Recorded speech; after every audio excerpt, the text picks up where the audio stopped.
Hi friends, last ஒரு வாரமா ரீதா என்கிட்ட வச்ச கோரிக்கை என்னன்னு தெரியுமா? வாசு, எனக்கு ஒரு புதுசா டர்ன் டேபிள் ஒன்று வாங்கி கொடு அப்படின்னு சொல்லிதான். டர்ன் டேபிள் தானே ரீதா, இதுக்கு எதுக்கு கோரிக்கைலாம் வைக்கிற அப்படின்னு சொல்லி கேட்டேன். இருந்தாலும் எதனால நான் உங்கள்கிட்ட சொல்லிட்டு தானே வாங்கணும். சோ எனக்கு டர்ன் டேபிள் வாங்கி கொடு அப்படின்னு சொல்லி கேட்டாங்க. கேக் செய்ய கத்துக்கும் போது வந்து பாத்தீங்கன்னா ரீதாவுக்கு ஒரு செட்டே வாங்கி கொடுத்திருந்தேன் ஆன்லைன்ல. அது வந்து பாத்தீங்கன்னா ஜஸ்ட் பேசிக் தான். அதுல ஒரு டர்ன் டேபிள் வந்திருந்தது. அது வந்து பாத்தீங்கன்னா ஒயிட் கலர் பிளாஸ்டிக்ல இருந்தது.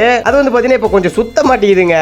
ஓகே ரீதா, உனக்கு சூப்பரா ஒன்று வாங்கி கொடுத்துறேன்னு சொன்ன பாத்துங்க. இதோ வந்துட்டு அப்படின்னு சொல்லிட்டு பாப்பா காசு எடுத்துட்டு வெளியே வந்துட்டாங்க. சரி ஓகே, பாப்பா காசு எடுத்துக்கிட்டு டர்ன் டேபிள் வாங்குற கடைக்கு போயிட்டாங்க. நிறைய கலர்ஸ் இருந்தது. அது வந்து பாத்தீங்கன்னா ஒரு கலரை சூஸ் பண்ணிட்டு அழகா தன்னோட சைக்கிள்ல வச்சுக்கிட்டு வீட்டுக்கு ஓட்டிட்டு வந்துட்டாங்க. அம்மா கிட்ட கொண்டு வந்து அந்த டர்ன் டேபிள் கொடுத்துட்டாங்க. ஆல்ரெடி ஷாப்ல வந்து பாத்தீங்கன்னா டெமோ காட்டியிருந்தாங்க. ரீதா அதே மாதிரியே டர்ன் டேபிள் ஃபிக்ஸ் பண்ணிட்டாங்க. ஃபினிஷிங்குமே சூப்பரா இருக்கு டர்ன் டேபிளுக்கு. இனிமேட்டு கேக் வச்சு சுத்தி விட்டோம்னா அப்படியே சுத்திக்கிட்டே இருக்கு கேக். வேலை செய்யறதுக்கு ஈஸியா இருக்கும் ரீதாவுக்கு. இந்த டர்ன் டேபிள் சூப்பரா இருக்குங்க. இதே மாதிரி வாங்கி கூட யூஸ் பண்ணுங்க. இப்போ பாத்தீங்களா கேக் வச்சது எவ்வளவு அழகா இருக்குன்ட்டு. இந்த மாதிரி டர்ன் டேபிள் இருந்தா வேலை செய்யறதுக்குமே அவ்வளவு ஆசையா இருக்குங்க. ஓகே गाइस, இந்த வீடியோ லைக் தட்டி விட்டுருங்க. Okay bye.